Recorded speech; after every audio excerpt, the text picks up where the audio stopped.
Welcome into some Canucks Speakeasy bonus coverage. Pete, Brendan, we want to talk about the 8-1 trouncing of the Oilers last night. Brendan, I'll let you start. What were some of early thoughts on the game last night? Well, we were all watching that first period, and a few minutes in, Tyler Myers flips it over the glass, and I can almost guarantee you, every fan of the Vancouver Canucks just did this like, really, this is how this season's going to start, because we had gotten so used to last year. They'd take a penalty early, and they let in an early power play goal, or just let in an early goal, and just there was that struggle there, and you just expected that was what's going to happen. I really think that first penalty kill really settled them down, and we're like, okay, this is different. And it helped that right after they managed to score. Garland opens the scoring for the Canucks. I mean, it kind of was appropriate that he was the one to do it. And not only later in the second period, Miller takes that penalty at the end of the first, open the second period, they kill that penalty off. Not too long after, they score again. So it shows you the importance of that penalty kill, the momentum that you can get off of it, the momentum that they weren't getting off of it last year. Really, I mean, the penalty kill is really what was sucking the life out of that team. And it was nice to see, even though they gave up that one power play goal. I mean, you're not going to stop Edmonton when you give them, 3, 4, 5 chances. They're going to score, but it was nice to see they took those kills and turned the momentum in their favor, and were able to score off of it. So that was very encouraging. Yeah, I think just further to that, special teams were good last night. Really, a lot of things were good. As bad as Edmonton was, the Canucks were good, and there was a lot of points there. You mentioned the Myers over the glass. The Canucks being up 3-0 again to the Oilers. I think a lot of fans were still nervous, and then the Oilers scored to make it 4-1, and we're like, oh geez, Demko goes out, but hey, DeSmith came in, played great. The team kept the pedal to the metal. It was a full team effort, and I think that was, for me, that was just something I really enjoyed, was seeing the Canucks play a full 60, not letting off the gas, just doing a lot of the little things. Both goalies were good in net, and there were a lot of guys throughout the lineup, guys like Suter and Giuseppe and Philip Hronik, some of these newer guys as well chipping in. For me, it was a fun, solid game all around. Yeah, one of the new guys that I actually thought equated himself very well in game one was Ian Cole. He's just a calming presence back there on the D zone. You guys both mentioned that first big PK, and they killed it with Tyler Myers penalty. And I just thought Ian Cole played a really solid game. Hronik as well was great, and that's more on the defensive side of things. Obviously, we'll get to some of the big point getters and Besser and Miller and all that. But, and Quinn Hughes as well. Like, I think the defense played very well, considering, theoretically they had 2 AHL defensemen out there. And again, nothing against Noah Juleson or Akita Hirose. Hirose played well in the limited minutes he got. Noah Juleson had a big shot block near the end of the game. It's an 8-1 game, and Juleson's putting his body on the line, which is great. But yeah, I mean, outside of the offensive outburst that we saw, I actually thought the defensive pairings played extremely well last night as well. It was, when you go down and you break down the minutes of the defense played, it was nice to see. Quinn Hughes, I believe, wasn't even first in time. I think Cole was. Only played around 21 minutes. So you got 15 minutes out of, or like 15 minutes plus out of both Hirose and Juleson. It just, to me, it comes back down to something that I've, harped on for, years now. When people would complain that the defense isn't good enough. And I've always said, well, I do think the defense is good enough. The problem is when your team doesn't have structure, when your team doesn't know how to play as a 5-man unit, there's a tendency. Take a drink every time Brendan says structure. There we go. I've got gin. But when you got all 5 guys on the ice, they all know what they're doing, and you're not forcing any one defenseman to have to defend one-on-one constantly all night. You can't defend Connor McDavid one-on-one. You need one-on-one. You need 2-on-1, sometimes 3-on-1, just to keep him in check. And that's what they did all night. They were double teaming. They were really, really hard on the puck as a unit, and it was really nice to see because, to be fair, we'd seen it in spurts. You'd have a game here or a period there, but it was nice to see it for a sustained stretch of time for 60 minutes. And really, Edmonton really struggled. They really, really struggled. Yeah. Because I don't think they expected to see that version of the Canucks. And so Saturday will be interesting because, I think Edmonton will have a better idea of what they're facing. Yeah, Saturday is going to be a real test, right? Now Edmonton at home, Canucks just trounced them. This is going to be a really good challenge for the Canucks going into that. Just one more blue liner. I did mention Hronek earlier, but I really like his play. I really like his first pass and how he very quickly gets the puck out of his zone. This is something else that the Canucks struggled with over the last few years, is they'd circle back in their own zone. And Hronek doesn't do that. He's not doing that at all. He gets the puck. He's making an outlet, and the guys forwards are nowhere to go. I really thought Sam Lafferty had a great game as well. Oh, yeah. I thought that Lafferty, Joshua, I'm glad it was nice to see Joshua pot one after, a bit of a rough training camp, but you can really see something there. I'm really curious to see what will look like with Teddy Bluger on that line as well, like a really heavy fourth line. This is a very different fourth line look from what the Canucks have had in the past. And again, I know I said this on our episode that we dropped the other day, but I liked Sam Lafferty. I did watch him play quite a bit before he came to the Canucks, and I think he brings, again, something different to this team and different to the bottom six. And, as you guys know, I'm always sick of saying bottom six, but if that's the way it is, hey, bringing in guys like Suter and Lafferty and being able to bump a guy like Di Giuseppe up to the top six, it creates a much better forward depth. Well, and what's nice is you have every line, you've got at least one guy, sometimes two, potentially three guys that are really hard to play against. Now question for both of you, because I kind of missed this. Did Bluger not play due to an injury? Because I missed any reporting that he was injured. They haven't said, have they? I heard rumors of the flu, but I think he's just day to day. Okay. Yeah. I think he took a puck off of his foot in the last preseason game, but he came back.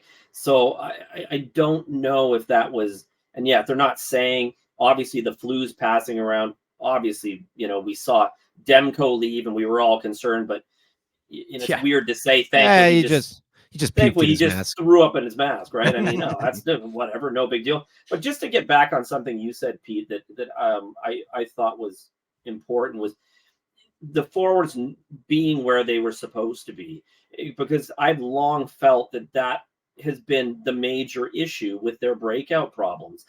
How often did we see the defenseman, put the puck to an area and no one was there, or put the puck or expect somebody to be there and then double clutch because there's no one where they were supposed to be, and the puck gets turned over that way. We didn't see that much last night.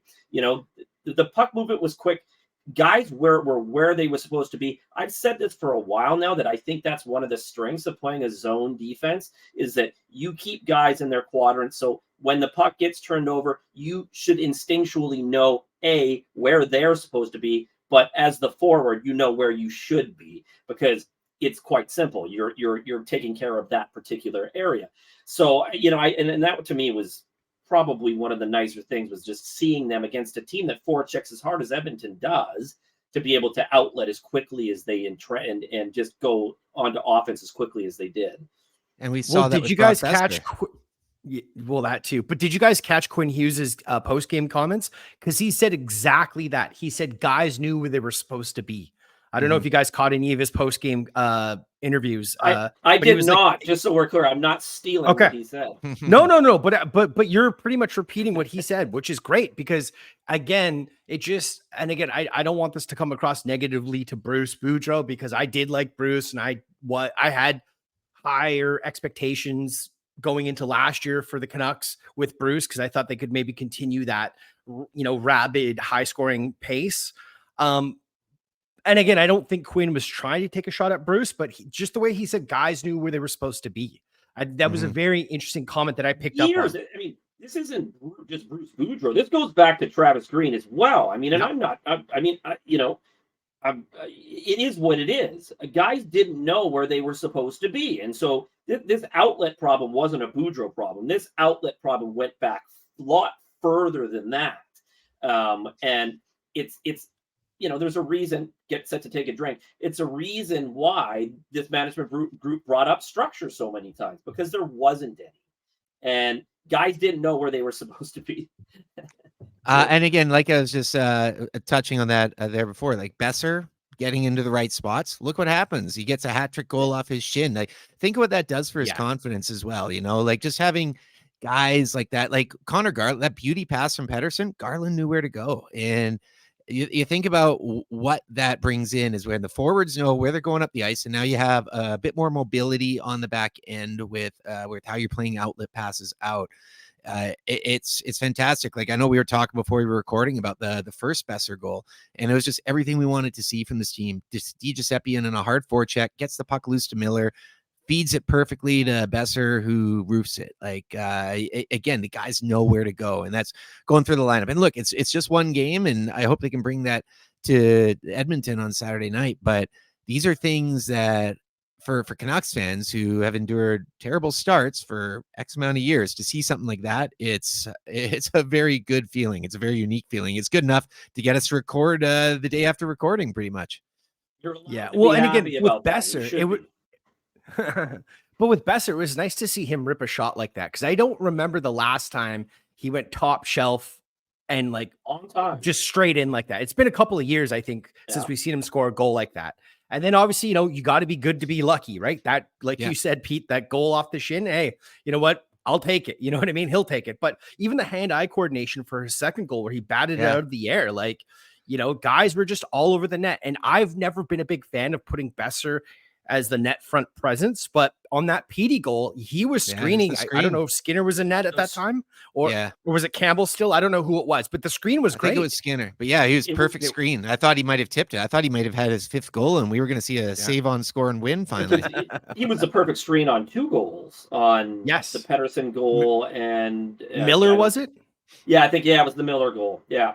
I mean, that was sort of his game last night. He was in the right place a lot, and that line with at 5-on-5 with Miller and PDG went up against McDavid and won that matchup convincingly. And how often does that happen? Like, it doesn't happen often, if ever. Yeah, they dominated.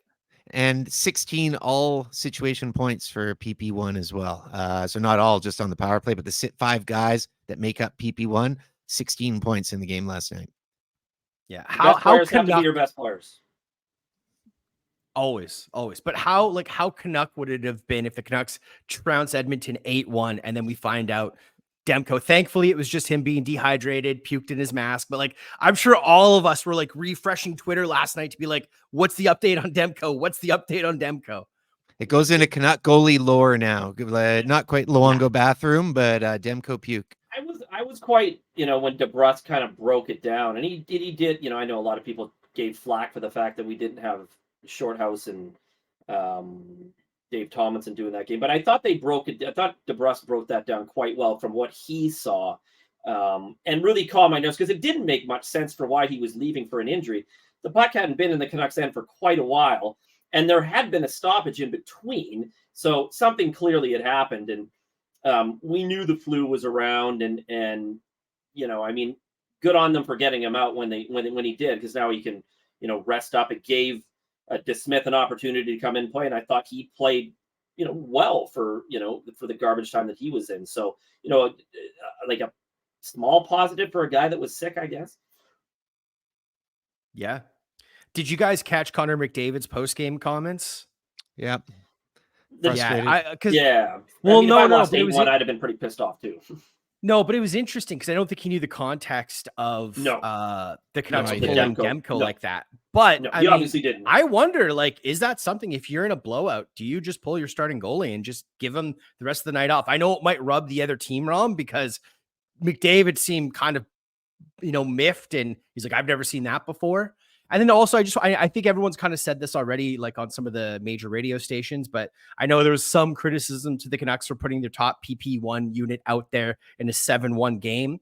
But I think Sat reported this, as did Bick Nazar. It's like, well, when you're taking cheap shots at the Canucks' best players with two-handed slashes or cross checks, you look at the last 3 Edmonton Oilers penalties. It was Draisaitl, McDavid, Draisaitl. It's like, well, hey, if you're going to take cheap shots at our guys, then yeah, we are going to put our top unit out there. Screw you. Yeah, as it should be. Yeah. Agreed. I mean, you have to get back at them any way you can. And in that case, you get back at them by scoring another goal on the power play. Well, that about wraps up this bonus coverage of the Canucks Speakeasy on YouTube. You can give me a follow on Twitter at Doug Venn. You follow me at Pete_Gas. I'm at Jabo_ on Vancouver. That's JABO. And we're planning to drop another episode early next week, so stay tuned.